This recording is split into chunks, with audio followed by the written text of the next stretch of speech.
Hi, everybody. Happy Friday, and welcome back to Guild Chat. I'm your host, Ruby, and we're going to be talking about the lore and story inside our newest raid wing today with the White Mantle. Fair warning, spoilers ahoy coming up.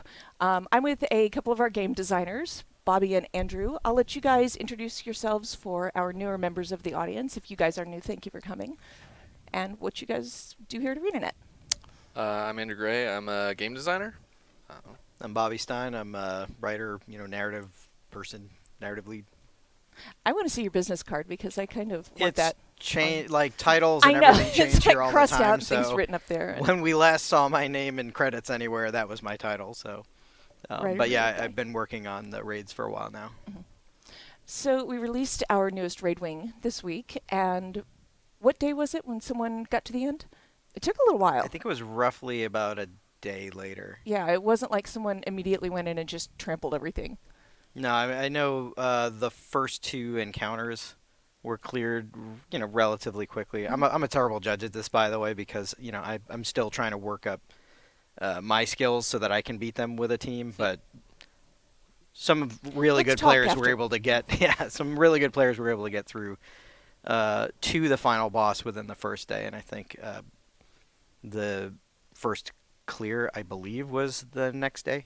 Mm-hmm. Okay. But yeah, I was watching videos and checking the forums and Reddit and everything. It was really exciting to watch. It was really fun.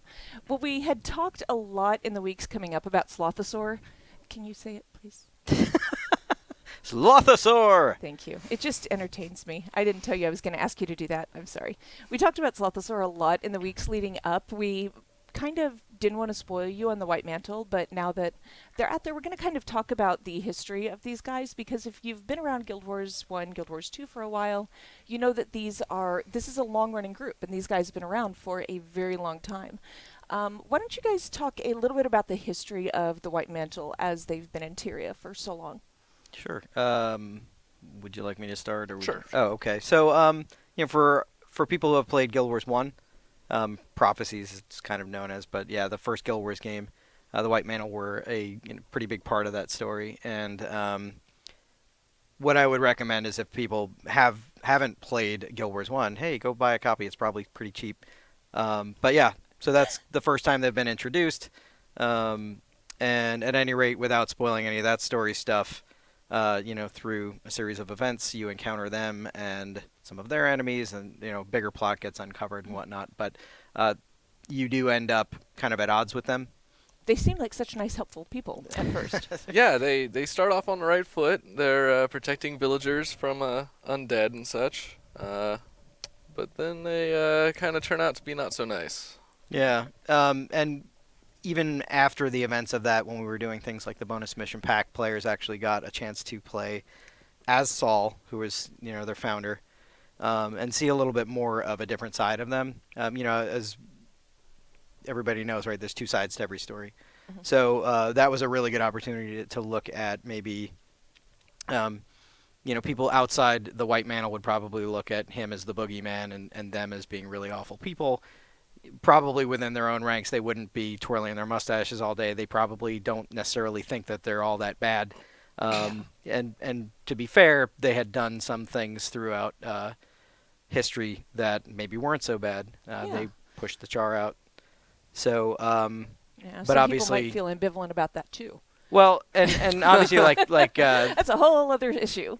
Crichton Royalty probably doesn't have a very high opinion of them, but people who are kind of caught in the crossfire, if the White Mantle were doing things that were beneficial to them, like driving out invaders from their home, they might actually look at them as not so bad. So one of the, I guess, interesting things just that we're trying to do as we put a little bit of a spotlight on them is show different levels of, or different attitudes of people within that organization.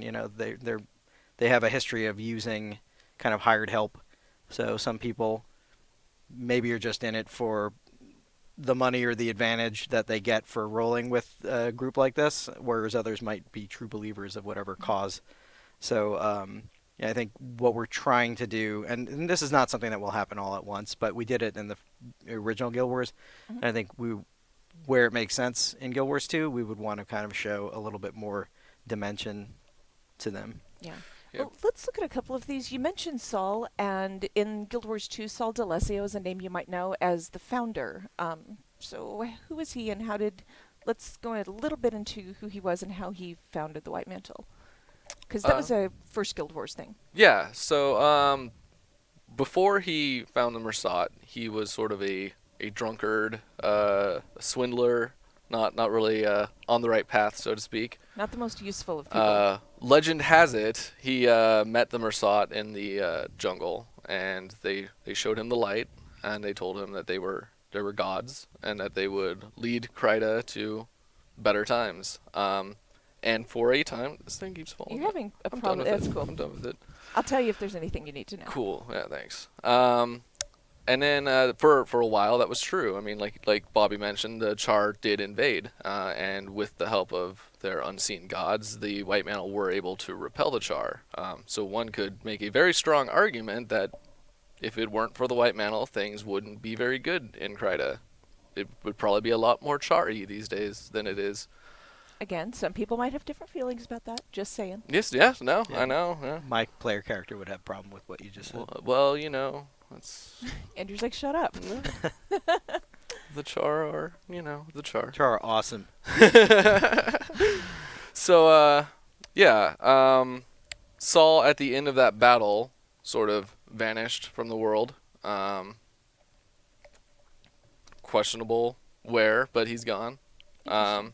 Yeah, And then from there, he was sort of more just a figurehead, a symbol. They named a lot of stuff after him, and it was a lot of stuff after him. But from there, it was Dorian that took over, and he was the confessor that you encountered at the beginning of Prophecies. And that was actually the first time players actually saw them, was when he was in charge. The bonus mission pack was chronologically before that, but released after that. It was sort of a flashback. Yeah, and the bonus mission pack helped lead us toward Guild Wars 2. Yeah. Yeah, it filled in some stories that I know we couldn't. There was not really the opportunity to show in the games, but because it's an important part of the history, and it gives you a bit more perspective on these characters.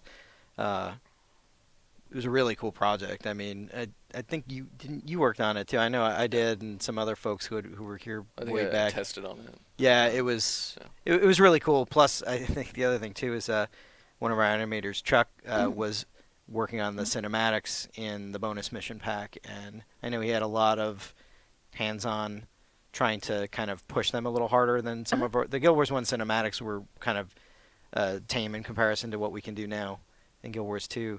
And but at any rate, he was so excited because when for Saul D'Alessio's thing at the very end, but also for oh god, I'm trying to remember. There was that fight on the bridge. It was Triosa. Yeah, like all that. Anyway, total tangent. Yeah, one of the cool things too is where possible in the raids we can kind of dig a little deeper into side stories, things that maybe we had kind of introduced in the game's lore, but maybe didn't explore as deeply as we wanted. But because it's not integral to the main plots that we have planned, we can actually go take a little bit of a side turn. And these are things that will obviously flesh out the world and the story of the game. But if you don't play it, it's not like there's a critical thing that you might miss, and we'll definitely try and give you other ways to catch up, and we're still just kind of discussing what form or forms that may take, but we'll have to see. We'll look at that down the road. I'm looking forward to that. All right, so that's kind of the history of the White Mantle and how we brought them in. Excuse me. War in Kryta was the bonus mission pack that brought us into Guild Wars 2. Oh, it's Guild Wars Beyond. Guild Wars Beyond. Yeah. Then we come into Guild Wars 2. This has been a while. Okay, everybody, homework. Everybody has to go play this again. Yes. So we come. I into made a Guild lot of Wars that 2. content, so you totally should go play it again. I told you the other day after we I'm talked not about biased this at all. all this time. I was like, it's been a while. Oh yeah, actually, I need to do that. since so the cinematic at the end of the raid touches upon the things that you had worked on. So tell us all about it. Further justifying a refresher course.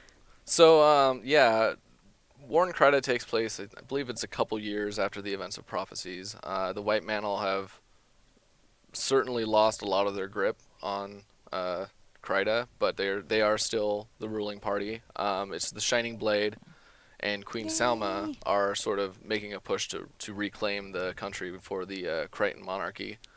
And you see, sort of throughout the release of that, sort of public opinion starts to shift. It's sort of like as they desperately try to cling on to power, they get more and more sort of aggressive and start really, I mean, showing the side of themselves that the player character had seen many a times, but the average Crichton still would have been not very aware of. And suddenly they're going around with brute squads and murdering villagers and farmers and all sorts Lion's of Arch. not so nice things. Yeah, and then they ended up sieging Lion's Arch. But yeah, throughout it's sort of the veil sort of lifted, and you can kind of start seeing like, okay, these guys are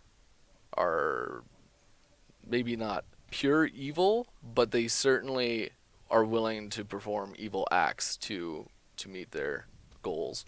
But again, like we said earlier, a lot of their goals are good. I mean, keeping Titans at bay, that's a thing to do. Not letting your country be invaded by an invading force of questionable, niceness. So These that are all kind things of- that are pretty good things it's- to do. These are good yeah, goals. They are. So that kind of touches on, are the White Mantle bad guys? Because we view them and we treat them in our game from the player character perspective as generally evil, they're adversaries, but maybe not entirely. It's kind of not black and white. It depends on who you ask, really. I mean, and that's true of anything, in the world, right? Two sides to every story. If you were to ask somebody who's been captured by them or people who work for them, they're not going to have a very pleasant outlook on these people. But if you find somebody within their organization that really believes in what they're doing, maybe they're willing to overlook some of the questionable or bad things that they're doing because they think that the end goal And justifies the means. means. Yeah. Yeah, the people in power in Guild Wars 2 are going to be inclined to not mention any of the positive aspects of the White Mantle. Probably isn't well known that they fought back the Char or anything like that, because why would we want to put these people that are our enemies up on a pedestal? We don't want to sway Why would you sympathies. want to?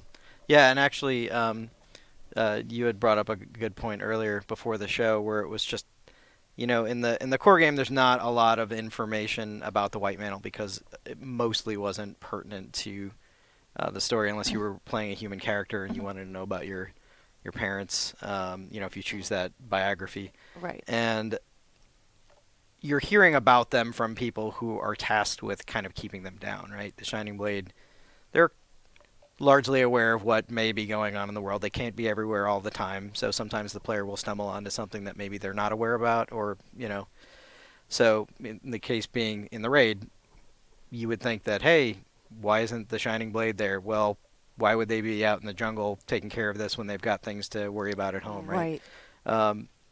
And even the human player character in that story kind of comes out of like, what are you talking about? This was just kind of like a tale, it's like the boogeyman, right? Uh-huh. And well, why would the royalty want people to be well informed about some embarrassing parts of their history?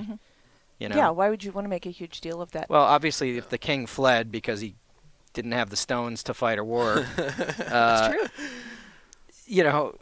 And somebody else came in and did what he should have done, that's kind of embarrassing, right, to the royal line. So rather than say, well, we had disagreements, but they at least did something good, they're just not either going to talk about it, or if they do, they're not going to be talking about these people in the nicest light. So realistically, kind of keeping it all hush-hush seems pretty, It seems like reasonable. What would happen. It seems like a pretty logical thing for somebody to do. Yeah. It's actually... sorry. No. So here's what I'm wondering about. We've got all of this history in First Guild Wars, and you're bringing this into Guild Wars 2. I mean, you kind of knew where we were going with the White Mantle. How did you figure out the balance of weaving them into the story? I mean, they've been in Guild Wars 2 since the core game launched. back in 2012. They've been there, they've been subtle. How did you find that balance between making it a part of the story where it was noticeable enough for people to be aware, yeah, these guys ran off and hid in the jungle, they're still around, but it's not overwhelming, it's not in your face? You know, there's hints of that throughout the game in the open world, in some of the events and the ambient things that happen in certain maps. But then when we were working on the living world story, we decided to tap into that because it made sense. Yeah. And through that, we've extended the story into the raids because it's kind of like a natural progression. And this all goes back to things that happened in Guild Wars 1. I mean, after the White Mantle were largely driven off, whoever didn't die had to go somewhere and either reassimilate into society or kind of go off and do their own thing. And what we're showing in the raids is this is where some of them went off and did their own thing. Actually, directly after the War in Kryta and the Winds of Change release, you see a couple of them actually, they have become sellswords, which is kind of a flip since they were usually hiring bandits and stuff. But if you talk to them in that, they actually, you can see that they're basically just trying to get funds, get power, and rebuild themselves. They're still true to their cause. So there are survivors after the War in Kryta. They're still there. That are, basically like, we need to regroup, build our strength, and then, come back one day. Let's see what we can do, yeah. You mentioned that they've always been there. Do you want to give a couple of those examples for people in Guild Wars 2 now? I mean, where can we find, what are some of those things that are hanging around? around? I mean, probably the more obvious one is the thing that people have been playing since Season 2. So I think it's Brisbane Wildlands. There's a fort. I think it's Fort Vandal. There was a lot of talk around the fort. If you were to either talk to certain NPCs or listen to the things that they were saying, they would kind of mention certain things. After the fort gets kind of shattered or broken open because of Mordremoth's rising power,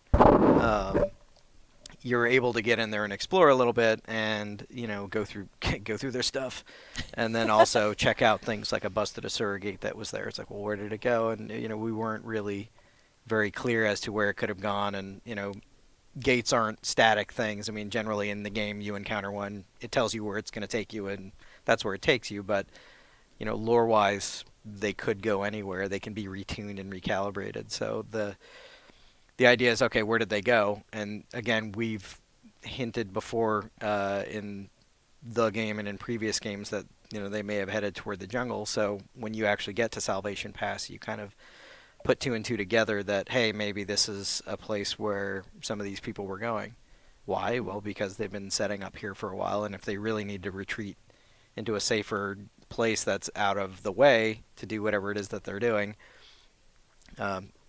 that's where they'll go. Yeah, here's the thing. And Saul's tomb is somewhere. I just totally forgot where. I think it's Harathi Hinterlands, and I forget which map sector it is. But yeah, and this is cool. So again, for people who like to explore, or maybe, spoiler warning, there is a temple, for lack of a better word. I don't know. There's like a ruined area where there's a tomb, or like a, I don't know, casket. What would you even call it? A crypt? I don't know.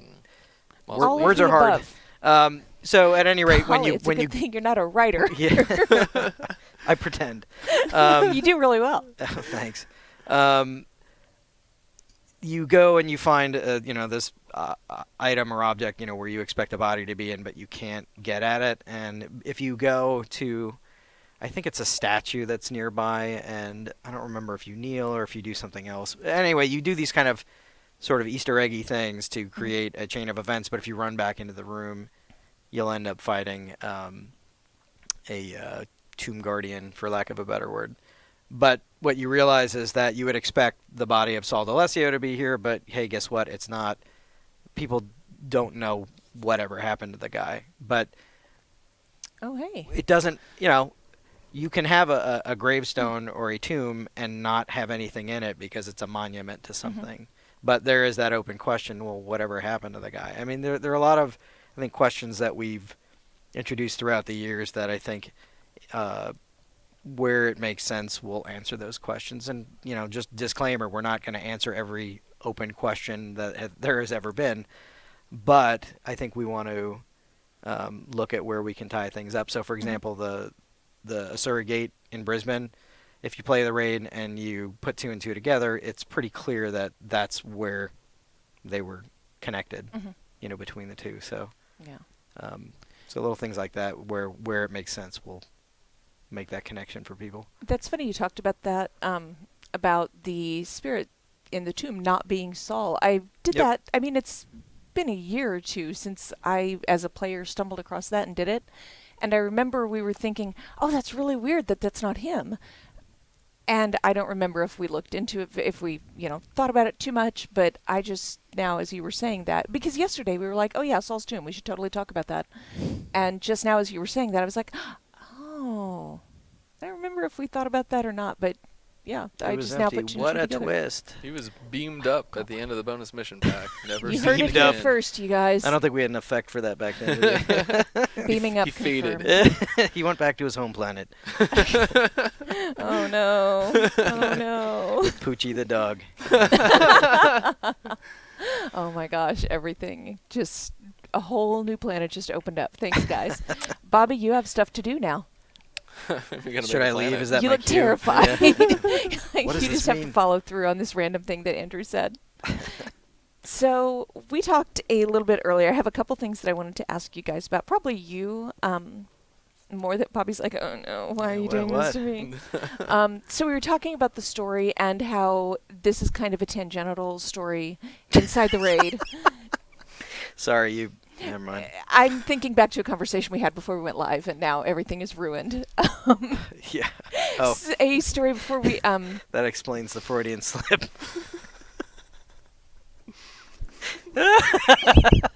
This might be the third time the show has broken me. Yeah.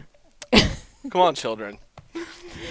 Great. Glad Now we've Andrew's got- the most mature person in the Probably room. How did this the happen? youngest man in the room, trying to Okay, set the old people straight. Hey, story in the raid. Oh yeah. So, what if? Is this like core story? Is this a one-off? Is this like all we're gonna see? So all right. Let's Because see. what How if can I- you're not a raider and you? So Forsaken want a Thicket story? is meant to be 3 wings that form a story. That is a story that we wanted to tell, and it is meant to be a story interior that we've wanted to tell, but it will enrich the game in a way. But I really don't want to talk about what comes after it because I Please would rather don't spoil. Yeah. No, I mean, I think what is hard for some people when they see something that comes out that, either they want to get into it or they can't or whatever, is they don't really know where we're going with it, where it ends, or if is this a dead end? Is this the only Yeah. place where I'm going to get Yeah. this? Or will this mean that we're headed in a particular direction? I can't tell you any of those things, even though I know the answer to it, because realistically, well, what fun would there be in that, right? But I think one thing that may put people's minds at ease a little bit would be, we're listening and reading everything that you post. So continue to post, constructive criticism wherever you can about the different segments of the game. Do you like what you're seeing in the raids? Do you not like it? Obviously, I'm very interested about how we're portraying the story and the lore in the raids. So I want to know what people think of it, what's working and what doesn't. But also, if you have concerns about certain things, you let us know. I mean, I can't make any promises, but I definitely know that everybody here is passionate about what they do. We want to make a game that people are enjoying and will play for years to come. So, let us know how we're doing.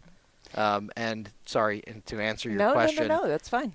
I would just say, be patient, see how everything develops, and there's an entire wing that has yet to be experienced that I'm personally very excited about. It's super cool. Mm-hmm. We just actually finished doing. I need to go and do a couple of revisions, but showed it to Leah today. She was pretty pleased, and I'm excited about it, and the team's excited. There's a lot of collaboration. Again, the stuff that we tried in Wing 2, with like the players talking and stuff like that. We're gonna do a little bit more to that and push it a little harder again.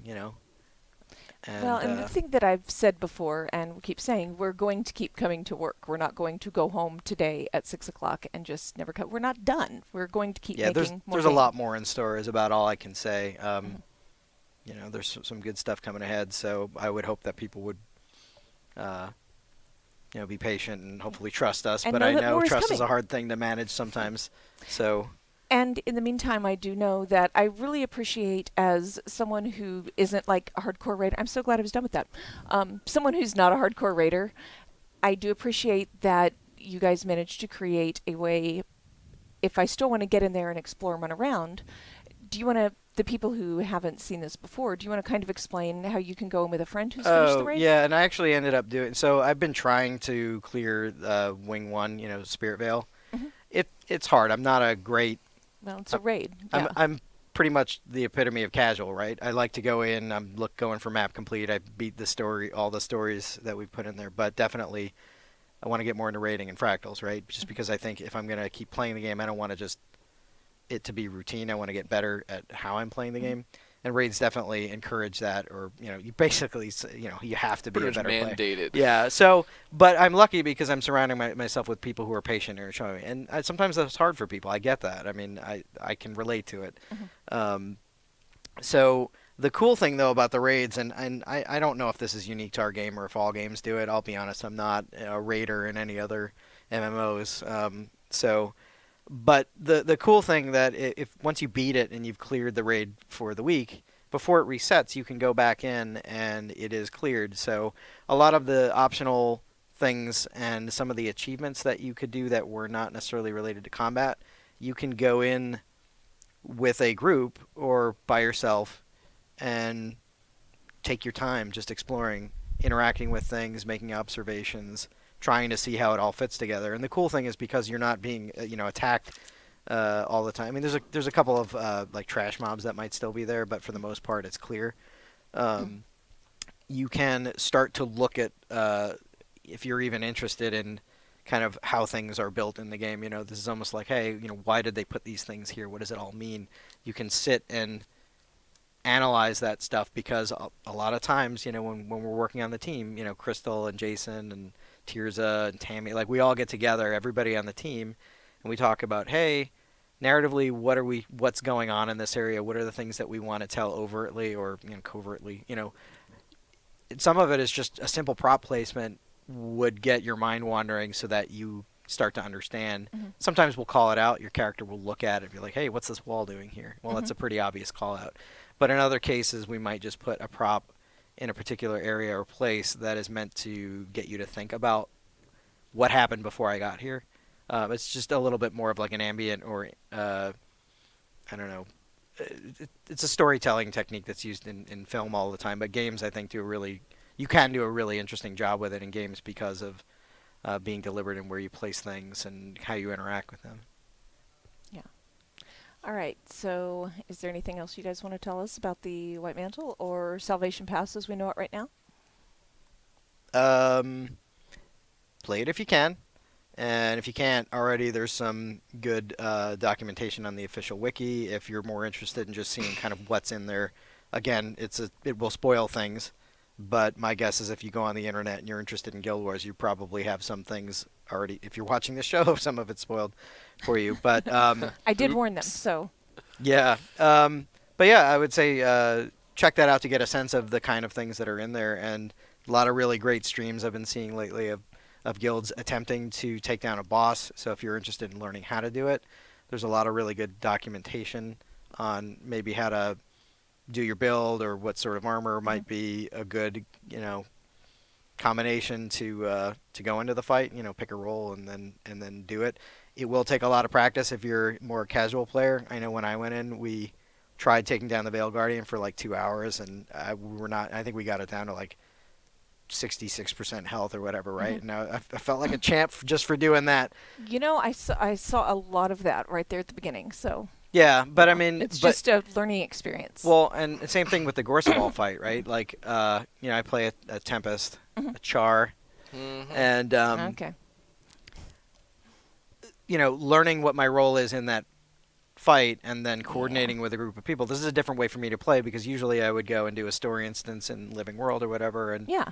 I could either solo it or just go in with a couple people. And, for me it was enough of a challenge, but for a lot of people it's, easy money. They can just roll right through. So this is meant to kind of push you and challenge you and make you a bit more patient.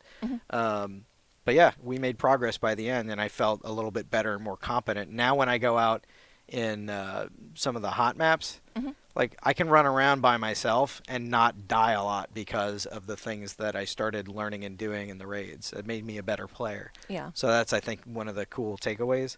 That is a huge part of this. I mean, yeah, it's hard content. It's supposed to be hard content, and it has. I've heard you're not the first person I've heard say that. It's making you a better player. It's upping your skills. Yeah, and it's a personal decision, right? Like not everybody's going to be that interested, and they might not have the time commitment to put into it, right? So, although I will say I've seen a lot of people who that is not their normal type of content, that once they start sort of learning it, they actually start to really enjoy it. So yeah, I mean, it's actually I think kind people of should try it. Yeah, it's renewed my interest in playing the game. I mean, Andrew and I have been working on this franchise for like a decade or more. Yeah. You've been here even longer than me. 12 years or something, yeah. Yeah, so 10 years for me, and this IP in and out for a long time. Yeah. Played a lot at work because we're building things that we need That's to make what you sure do. it work. Yeah. I play it in my spare time, but there are other games out there that I want to play because I need a break. Yeah. Or I'm doing research. I want to see how they're going about doing these things, and hey, is there anything cool with what they're doing that we can apply to our game? So I mean, all the things that we're trying with voice, or the different narrative techniques or design technique. I mean, we all kind of bring our inspirations into it, right? So, I don't even know where I was going. I'm sorry. That's pretty much it. That's another thing that raiding has done for you, is kind of renewed your interest. Yeah, exactly. So, but again, we want to keep doing better. So keep telling us what you like and what you'd like to see, and who knows, help us shape the game. We plan to be working on it for a while, so please. And then, as far as like the history of the White Mantle, if people want to learn more about that in more detail, the Guild Wars 1 wiki.guildwars.com it's very well documented. It's really really good, well you done. guys. But I would say it would be much better to experience it yourself. And as Bobby mentioned, I'm pretty sure Guild Wars 1 is not an expensive purchase, and it can be. You can play it on things like Windows Surfaces and stuff because it's from 2005. That was some of the most fun content. Yeah, like I had a really good time with that. I go back and play Guild Wars 1 still from time to time. It's a solid game. Like I would highly recommend you go check it out if you're interested in the story and learning more. Yeah, if White Mantle, if this group is proving to be of interest to you, it's a lot of fun. Yeah, there's a lot there. All right, so we are good for this week. I do have a few pieces of news for you guys. We have a little bit of a short show this week because we are planning for next week, which is not going to be a regular guild chat. Some of us are traveling down to Austin, Texas for South by Southwest Gaming. We are going to have a guild chat on location there. We'll be starting next week, not at our normal time. We're going to be 12:30 instead of our normal noon start time. So plan on that, but please join us from the show floor. We're going to have a panel down there at South by Southwest, so we will have some information for you, and we'll see you there. Make sure, as always, you follow our channel on Twitch, and we have a video that I believe you are in to show you guys. So make sure you subscribe to our YouTube channel too. It's Guild Wars 2. And let's take a look at this video where you guys talked about raids. And I'll see you guys next week at South by Southwest.